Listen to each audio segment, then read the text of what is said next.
তারা হয়তো এই হাদিস জানে না, আল্লাহ পাক ওদের কানের মধ্যে আমার এই হাদিসটা যেন পৌঁছে দেন, আমিন।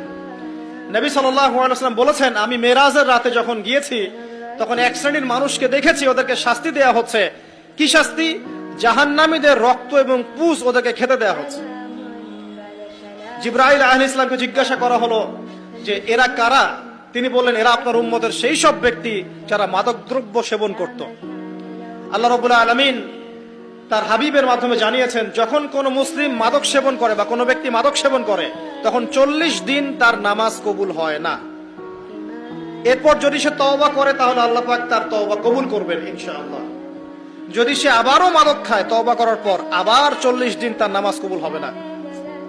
যদি সে আবার তওবা করে আল্লাহ পাক আবার তাকে মাফ করে দিবেন।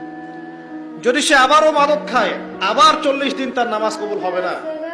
তারপর যদি আবার তওবা করে আবার আল্লাহ তাকে মাফ করে দিবেন।